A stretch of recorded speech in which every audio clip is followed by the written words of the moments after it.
Good afternoon, everyone, and welcome to the Harmony webinar series. My name is Gina Thorne. I'm the Chief Marketing Officer for Harmony. It's my pleasure today to be joined with Joanna Lilly with Lilly Consulting. Joanna is going to be speaking today about college reentry during COVID-19. And I'm particularly interested in this topic. I have a 17, soon 18-year-old who is supposed to be slated to go to college starting in August. And so certainly the conversations have been abundant in my family around what's happening in the world and what his future is going to hold. So thank you, Joanna, for this very timely topic, especially personally for me, because I think it's going to be something that's going to be very helpful for me and my family, and hopefully for others as well. For those of you that are not, that are new to Harmony Foundation, we are in a residential treatment program located in Colorado, in Estes Park, in the Rocky Mountains. We're on 43 acres, about 2 miles outside of Rocky Mountain National Park. And we just learned yesterday that they are going to be opening the national park starting today. And so for those of you that are local to the Colorado area, I certainly would space out your time, but if you get a chance to get up to the mountains, it's beautiful up there right now. So who is Harmony Foundation? We are a program that believes that long-term recovery from alcohol and other drugs is possible. We're located at the base of Rocky Mountain National Park in Estes Park. We have over 50 years of experience treating people with addiction and really working on breaking that intergenerational cycle of addiction so that families can heal. Our staff that's trained at all levels of the organization work together to create a strong supportive community and recovery for our clients. We have capacity for 70 clients, and now we have a new virtual IOP program that we launched that we're very excited about. We are steeped in 12-step, and we are gender responsive. And so with that, if you have interest in learning more about our program, please visit us at harmonyfoundationinc.com, or you can contact our admissions staff at 866-686-7867. I won't go through this slide, but just to let you all know, Harmony has worked really diligently over the last few months in mitigating COVID-19 at the facility. And you'll see here that we have put in place a lot of the same recommendations that other people are using through CDC, WHO, and the Larimer County Public Health and Environment Department. We are currently 0 COVID positive at Harmony, which we're really happy about. There's been very few cases of COVID in Estes Park, and so we consider ourselves a fairly safe place, as safe as can be expected these days, in providing treatment for our clients around the COVID pandemic. When you complete this training, please be sure to complete the online evaluation that you'll receive at the end of the webinar. You will receive a certificate by next week. We've bumped that out a little bit. And so if you don't receive your certificate, please contact Christy Weeks at cweeks@harmonyfoundationinc.com. Again, I'd like to personally thank Joanna and Lilly Consulting for sponsoring and being a part of this webinar series. Couldn't be better timely information for folks, and I hope that you all enjoy her presentation today. A little bit about Joanna. She is a therapeutic educational consultant, gap year consultant, and college success coach. She specializes in helping young adults and their families during the most important time in adulthood. She proactively supports young adults with a mental health or addiction history who are launching into the collegiate world, or reactively provides support when the young adult launches and unravels. Regardless of the transition timeline, Lilly Consulting can step in to provide resources and guidance. It's my pleasure to pass over the baton to Joanna so that she can do her presentation. I'm going to see if I can figure out how to do this real quickly. Let's see. It's not giving me that option, it looks like. Sorry, Joanna, give me 1 second. It's okay.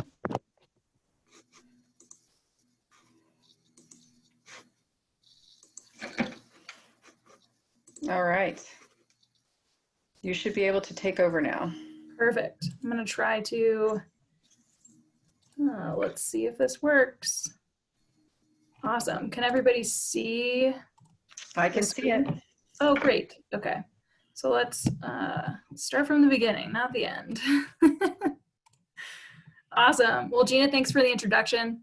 As mentioned, my name is Joanna Lilly, the sole owner of Lilly Consulting, and I am going to present on this topic of college re-entry, but I also want to talk to just briefly about it being related to entry in general. So like you were saying, Gina, like your son this is like kind of the transition time. So I'll kind of speak broadly to anybody that's listening, whether you're a parent, whether you're the young person themselves heading off to college or re-entering college and or helping professionals kind of working with this population. So lots of lenses, but covering a very broad and yet narrow topic simultaneously. So just to talk briefly, kind of these are the key points that we're going to cover. Normal challenges to that enrollment and or initial college transition, recent trends related to admissions and enrollment, specifically related to COVID and how it's kind of thrown a wrench in this transition or traditional transition.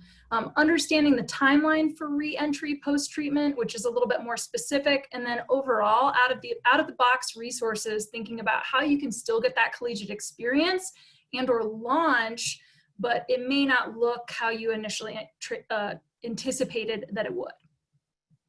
So again, this is kind of for, traditional high school seniors, even those without pre-existing mental health or substance use histories, current seniors with mental health or substance use history. It could be current college students re-entering post-treatment, et cetera. So really can speak to all avenues. So what's important to know too, just about me, the most important piece is that I worked in higher education and I also worked in K-12 college access, specifically working in student success and retention, coaching students that were on academic probation, and serving on a suspension deferral treatment team. I think that those experiences collectively over a 5-year period, well, really 7-year period if you count the K-12 access, is all related to kind of this exact population, right? The proactive going into higher ed and the reactive for those that are struggling once they land there, and then getting them back on their feet and then kind of headed back into, or like with the vision towards degree completion. So let's talk briefly about some of these normal challenges to the traditional college transition.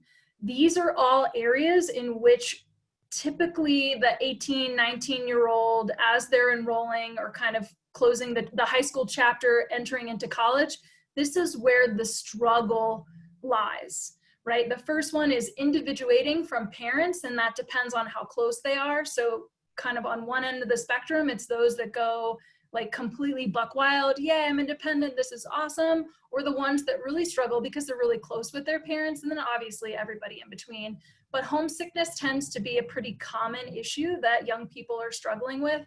And we can talk more about this later if anybody has questions, but there's a fine line of somebody who's homesick and then somebody who's actually struggling with depression and anxiety and may not be appropriate to remain in college. So it's just something to think about. Also, the transition from high school to college mindset.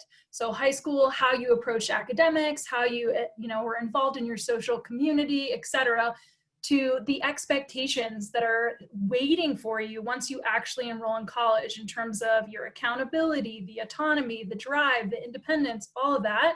And then how some students really don't take it seriously, and then subsequently their academics suffer.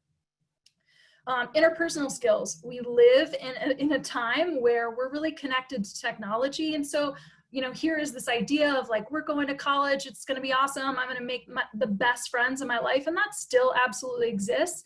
However, there is also a kind of a struggle right now with Generation Z that, more often than not, we're connected socially, virtually. And so how do you actually make friends in person, especially on a large campus? So something to think about. For those who had accommodations when they were in high school, whether or not they're requesting them and or following through with them once they transition on campus.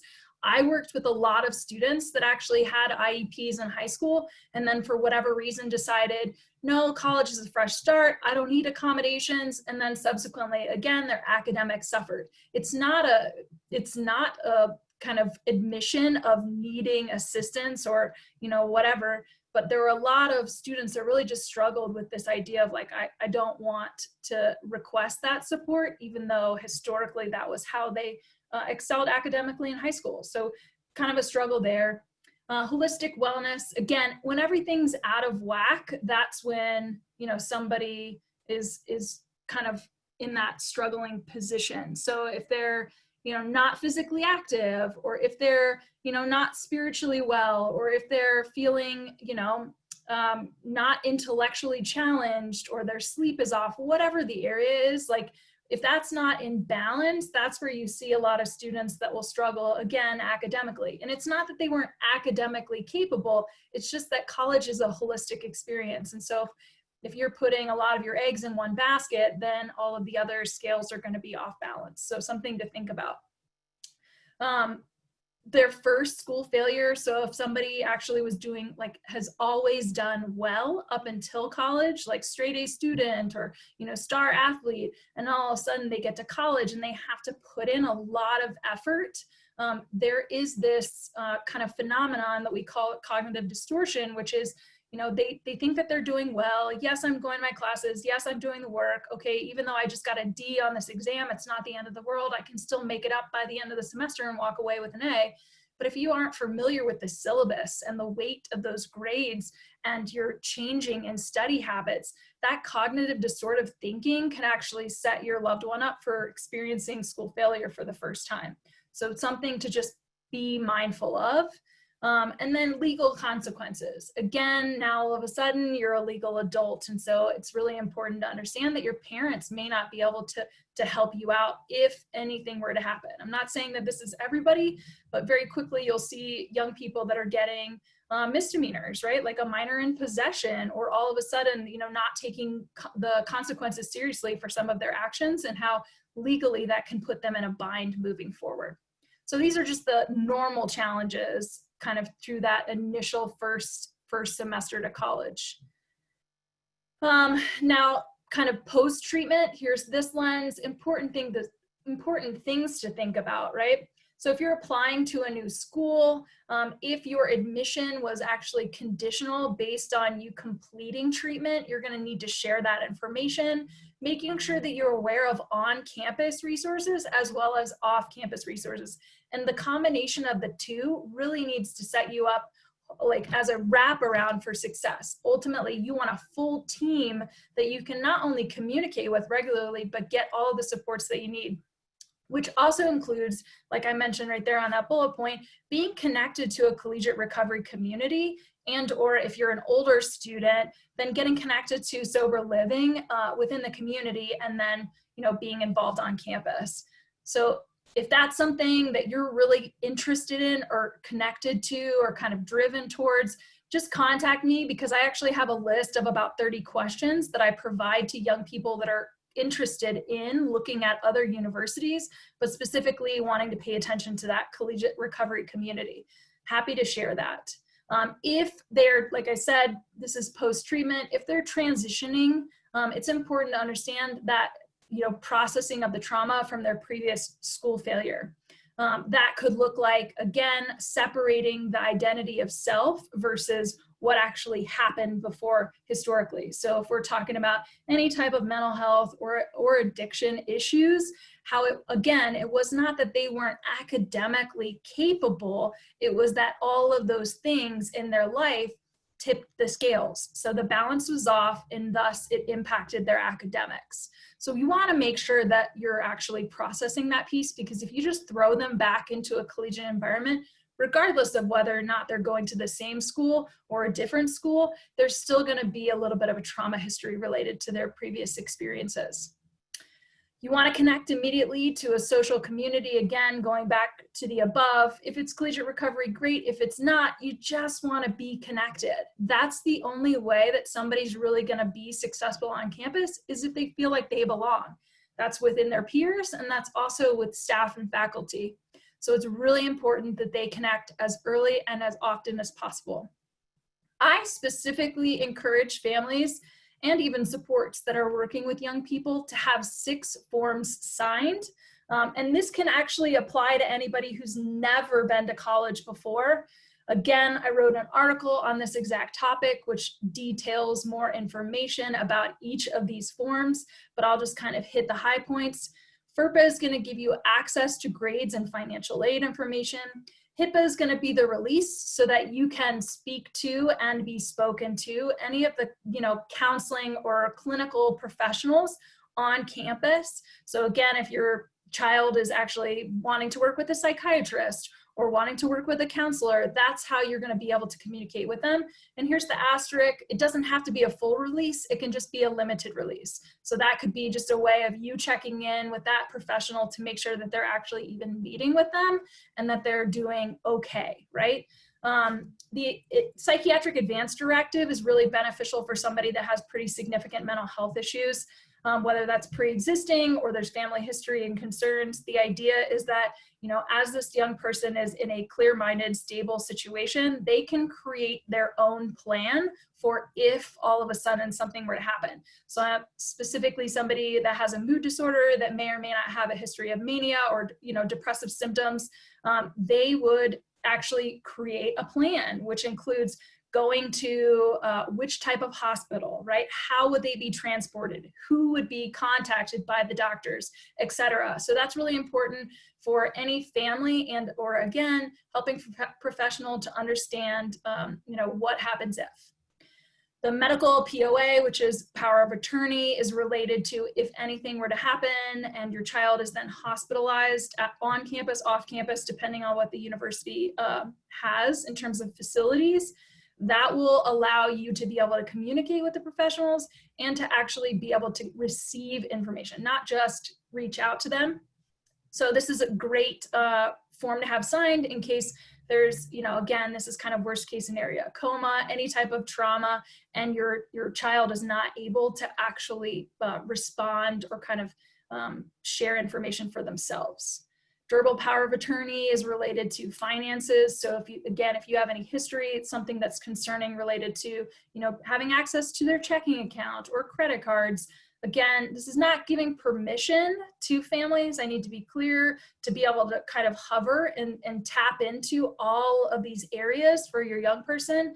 And yet it's so much more proactive and beneficial to have this signed and not need it, rather than not have it signed and desperately need it.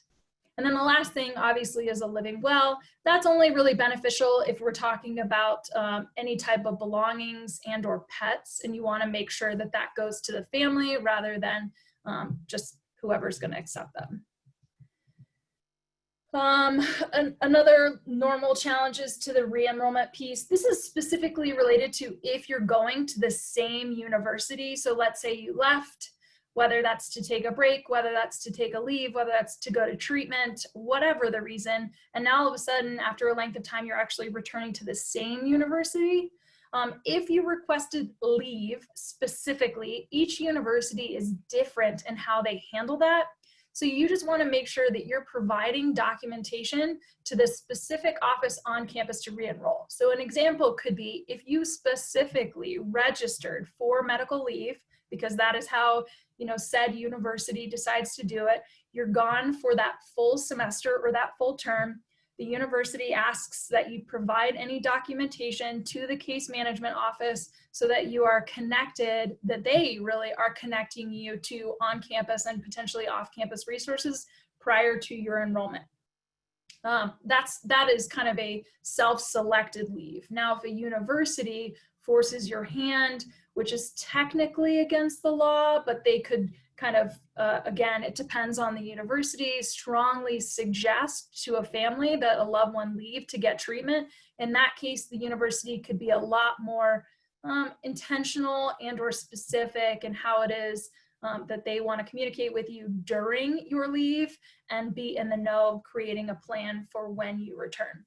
That's for students that are, more high risk, thinking specifically about somebody that may be homicidal, somebody that's actively suicidal, and just really struggling individually, but then also creating a little bit of kind of a chaos on campus. If they requested incompletes for a semester when they were leaving, it's important to know exactly where you need to pick up, and then pick up where you left off, and then just make sure that you complete that in a timely manner. Again, each university is different. Know that another possibility, again, university specific, whether or not you may be eligible for a retroactive withdrawal. So you were gone, maybe you took a leave, or maybe you just left and you got help, or you just took a break, whatever the thing, whatever the reason. But your previous semester courseworks were, as you would describe them, abysmal, right? Maybe you walked away with a 0.0 GPA, which is totally a thing. But you're able to actually demonstrate with documentation extenuating circumstances for why it was that you weren't able to physically withdraw during the semester, and or why you did so poorly academically. So again, very specific university, and whether or not they have that opportunity and policy, the timeline for completing it, and the actual requirements for whether or not you meet that criteria. Just understand too that somebody that's re-enrolling on campus, especially if somebody left to go to treatment for substance use, understanding the pre-existing social communities and peer groups that they had on campus prior to leaving for treatment. So as we know, for somebody that's in early recovery to immediately step back into the community that you were doing drugs with, it's really detrimental for your continued sobriety. So making sure that they either have more space, more time in a recovery community or programming, rather than just stepping right back onto campus, being involved in the same, whatever social group, whether it's, sports or, athletics, whether it's Greek life, whether it's, just any type of social community on campus, being mindful. And then walking target, this is just specifically related to legal charges. So if you have, if you were getting in trouble regularly on campus, whether you're living in a residence hall, it's not that universities want to target students. It's just that, you tend to find a really small group of people that tend to be repeat offenders. So if you've gotten multiple MIPs on campus, well, if you get caught at a party or anything like that, you're the one who's most likely going to get in trouble because your name is going to basically flag in the system. And again, you want to try to be avoidant of that walking target. So that could relate to connecting to a new social community, etc. Just touching briefly on recent trends in admission. I know that everybody listening to this right now is like, everything is up in the air. Every university and college is doing this differently in terms of what they're rolling out for the fall, when they're announcing that it's being rolled out, like how the fall is being rolled out, and what they're anticipating too, just in terms of their own endowments and what's going to happen if they get a 30% cut in first-year students that are actually enrolling. So lots and lots of moving and shaking right now within the higher ed world, which is, okay for a lot of schools that feel really grounded and safe. And then there's a lot of other colleges and universities that are really concerned. And so just thinking about some of the things that you might be hearing is related to deferring. So a lot of students are, incoming college students specifically, are saying, I'm not sure that I want to have the virtual college experience. This is not how I pictured my first semester freshman year. And so they're talking about, let me understand the deferment policy, if there is one. And so again, every college or university is different. Are they requiring that you actually commit to enroll for the next term or spring 2021? If so, are they requiring that you pay a deposit? It's non-refundable. Like, these are all things that you really just need to be paying attention to. So kind of keep that in mind. With the deferment in mind, there's a lot of this increase in research related to gap year opportunities for young people. I don't think the gap year programs, they've always been fighting or chomping at the bit to get more young people to actually check in and like, hey, check us out, you can push college off. And now they're inundated with inquiries. So it's just something to think about. And just in line with that, it's important to also understand that the idea of gap year in quote can cover a plethora of opportunities. The idea is that as long as you're doing something, it's better than doing nothing, right? So if you're choosing not to go to a college, whether it's offered in person or virtually, the idea of gap year specifically for that 18-year-old straight out of high school is related to how do you do something to move forward with your life, right? So personal growth, career and internship opportunities, some sort of adventure, whether that's domestic or international, et cetera. And so I think it's important for me to highlight here that extended care recovery programs could definitely fall within this category. Increase in leave for current students for those that were enrolled in college last spring, or this spring rather, as you were forced rather quickly to go home, whatever home looked like, to actually do the work for the remainder of the semester online. It didn't work out for everybody.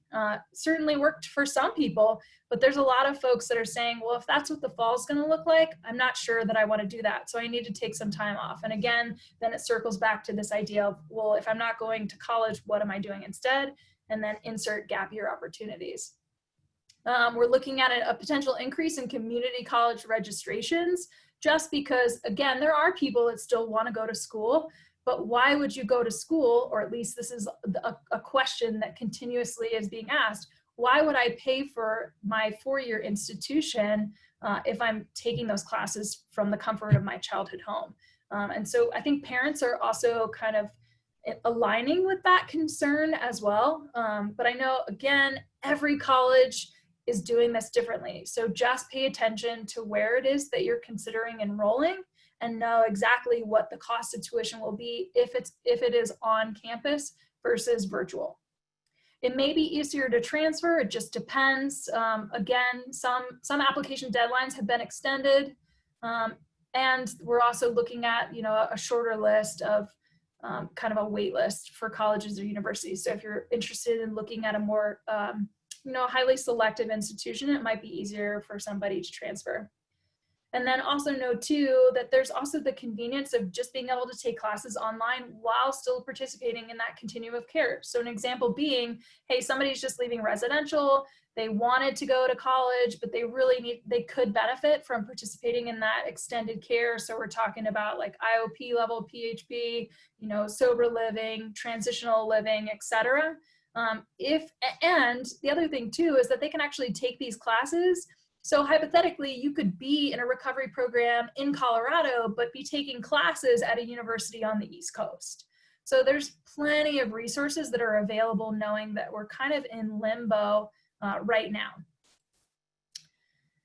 So just important to know too, the understanding the timeline for reentry. So again, knowing when colleges are going to make their final decision and ultimately make the best decision for yourself. If your college or university says, we're not actually going to make our decision until July 15th, but that feels too late to move forward with your life or whatever the reason, then it's okay to choose a different path.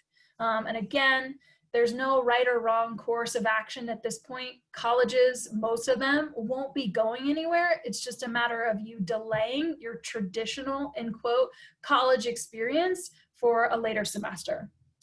Be familiar with re-entry requirements, again, for those of you who are coming post-treatment and the timeline that's involved with that. So what I'm thinking about specifically is if you're going to be enrolling in August, well, if the university doesn't have the mental health care supports that you really need, then you need to already start doing research on finding a psychiatrist, finding a counselor, finding group therapy, looking at IOP, whatever it is that needs to be put together for you. So just be familiar with that timeline and know the requirements that you have to complete post-treatment.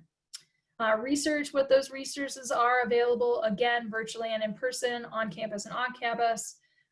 Start discharge planning the day you step foot in residential treatment. I think that's important to highlight because, some residential treatment programs, depending on insurance or whether it's private pay, we're looking at anywhere from 30 to 90 days.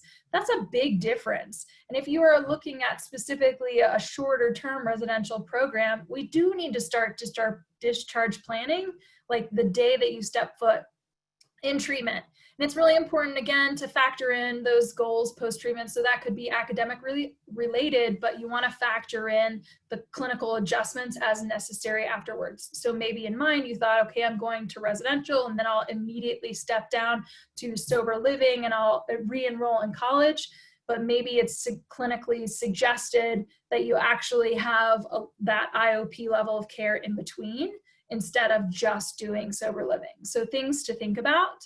And then obviously reconsider immediately returning to school. The reality is your well-being is way more important than continuing on track with your peers, because that doesn't matter. At the end of the day, the date that you get your diploma, whether or not you're getting it, a semester or 6 years later than your peers, it does not matter. Your well-being is what's most important.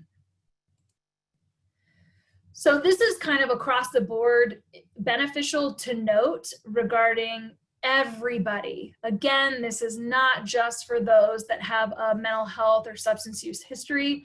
We just experienced a global stress response. We were quarantined, some people lost their jobs, we're in financial duress, and just in terms of this topic of the presentation alone, this idea of the college experience and the transition from high school to college is just completely rattled.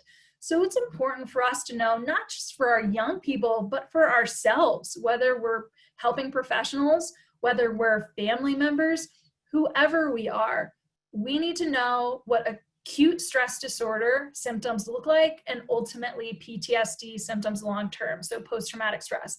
I'm not saying that everybody has PTSD from COVID-19, but I do think that if we see a resurgence, right, here's the example.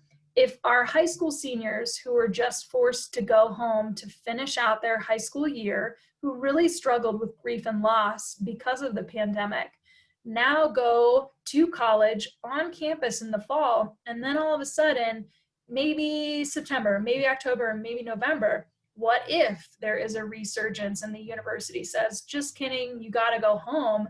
Now we're talking about this complete upheaval of your life twice within 2 months, or rather within 6 months, and how that's impacting you, not just mentally, but physiologically, right? All of those areas. So understanding the signs and symptoms of both acute stress disorder as well as PTSD, helping to understand those triggers, building resilience and supports, and then just being ready. That's the other thing. So I just said, what happens if there's a resurgence? It's likely to happen. It's not out of the cards completely, but it is certainly important to understand having a plan for what happens if. So again, that's regardless of any person, whether they're leaving treatment, they've never been in treatment before. It is so imperative for us to have plan Bs if our plan A is completely blown out of the water. So I want to highlight some of the out-of-the-box resources. I think, some of these might feel familiar and not truly out of the box, and then some of them might be. There are extended care and or recovery programs that have college-specific milieus, single gender or co-ed, and the idea is that everybody that's there was or is a college student. Or you also have academic focused extended care programs. Their milieu is maybe they haven't been in college, but everybody that's there right now is collegiately focused and or participating in programming. So those exist, right? It's not just about going to treatment to continue to do treatment. There are programs that provide the opportunity for you to reintegrate on a college community with that extended care support. There are also college success programs across the US, some virtual and some place-based, that are not necessarily recovery oriented. However, they might be abstinence based and or the focus is on the academics piece. So it could be like, hey, you weren't successful at a college campus, come to us, we'll give you the wraparound supports clinically and academically, because we want you to reintegrate and or have success on a college campus. Again, the only difference is that it's not necessarily the primary focus is on substance use. There are young adult transitional programs. Oftentimes they're more dual diagnosis focused. So somebody who has pretty significant mental health issues, but it could be, you know, anxiety, depression, mood disorders, etc., coupled with, again, some substance use or a pretty comprehensive substance use history. The idea is that these are more focused on young people potentially that haven't really have no like independent skills related to being an independent adult. So teaching a lot of the basics like cooking, menu planning, budgeting, like you name it, in addition to the clinical work, in addition to being in a collegiate environment and or taking classes or working a job. Those are also all across the US as well. They're not recovery focused, but again, most of them are going to be sober programming. You can find local to college pieced together post-treatment options. So specifically looking for sober living and coupled with potentially that collegiate recovery community, entering into sober living, gaining your traction and footing in the area, and then subsequently going to college. You could be looking for testing, tutoring, recovery coaching, you name it. But this would be kind of a menu of options placed together depending on where you want to be. So if you're like, hey, I want to be in Minneapolis, great, let's make that happen. How can I piece together on the ground and virtual resources available for you? And then it's also important to know too, it is okay to request leave, to not register for classes, or to defer to take, again, that gap semester. I have it in quote because I think that this idea or the image that we have about gap year programming is that it's wicked expensive, it's all international cultural immersion, and it's really only for 18-year-olds. But the reality is there's so much diversity in terms of what falls under a gap year program. And I think it's important to note too that it doesn't have to even have the title gap year within the programming to understand that that is what's happening. And that's not all inclusive. I think that's important too, that again, everybody has things differently. So I'll just kind of lead with this. There's no better time than now because of COVID to extend treatment, especially if you're in treatment, to re-enroll or seek those like academic focused extended care options, because you can still continue to, you're still going to continue your recovery and you will have the opportunity to be integrated into a community that is, again, collegiate minded, but because of COVID, you're not necessarily physically on campus. So this just still provides this like smaller snapshot of a community that's beneficial for you. And again, in a sober space, learning how to have sober fun, which I think is really important. And then for those that are not necessarily looking at treatment, I think that this kind of comment can be rewritten to say there's no better time than now because of COVID to look at alternatives to like continuing your collegiate track. It's not going to look anything like what you envisioned in terms of, living in a dorm or a residence hall, meeting new friends, taking college classes, engaged in kind of whatever fanfare and excitement that kind of encompasses being a college student. But it's important to know that you can still launch. You don't have to live at home. There are plenty of opportunities that are still out there, especially during COVID. Like, what better time than now to actually participate in them? And the other thing too is that if there is a local college and or you want to continue to enroll in your specific university virtually, you can still participate in that coursework. So just something to think about. And that is it. I would say if you are interested in me sending you the list of questions that I share with students related to kind of exploring and kind of figuring out collegiate recovery programs and whether or not it's a good fit for you, you can email me, I'll send you that list. Or if you're more interested in learning even like deeper information regarding those 6 forms that I encourage all families, treatment or not, to have signed before they have a college student, definitely email me. And again, I'll send that information out as well. Thank you, Joanna. I would like to encourage those that are listening, if you have any questions, please feel free to enter your questions down in the chat box at the bottom, and Joanna will be happy to answer any questions that you may have. Joanna, this slide deck will be made available for folks, correct? If they want them, they can just email you directly and you can provide them with a copy? Absolutely. Absolutely. Okay. Well, I found this presentation to be really helpful, and I'm probably one of those parents that looked at the gap year concept as well. And I think there's also some conversations that have been had with people about the idea of, if my child takes a gap year, will they lose interest in college? And will they choose to go in a different direction? What kind of response do you have for somebody like that?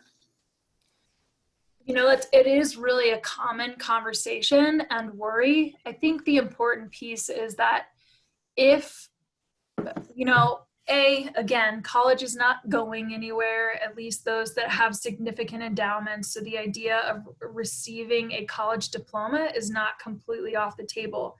I think for a family that's super concerned, it's important to understand what it is that's driving you to encourage your young person to go to college.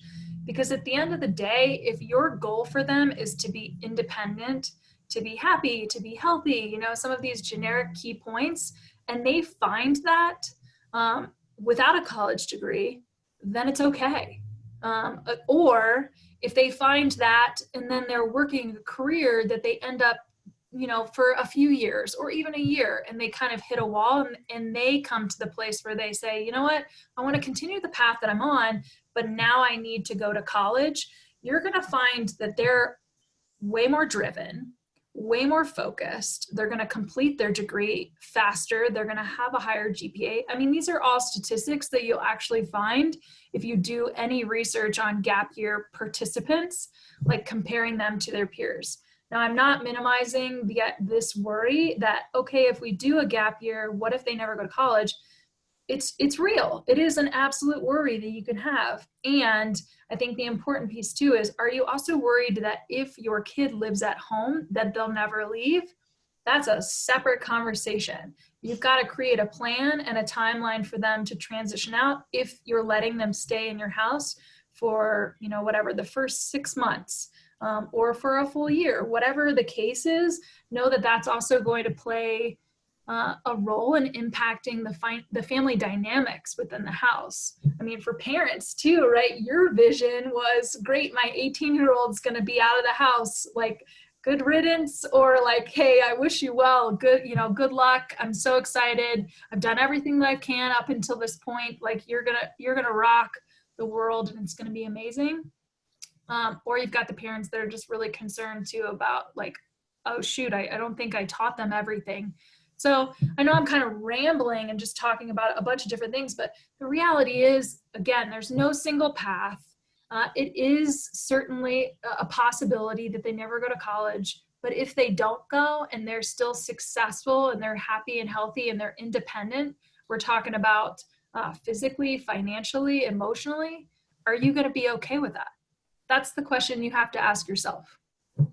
That's great advice. And certainly for those of you that are listening, I would encourage you to check out Joanna's website, lilyconsulting.com, to learn more about the spectrum of services that she provides. I know that this is just one aspect of the work that you do. And it really was, again, as I mentioned earlier, very timely. So thank you again, Joanna. Thank you everyone who took the time to participate in this webinar. And if you have additional questions, or would like to have some additional information about the future webinars that we have, please visit us at harmonyfoundationinc.com. Thank you. Thanks, Gina.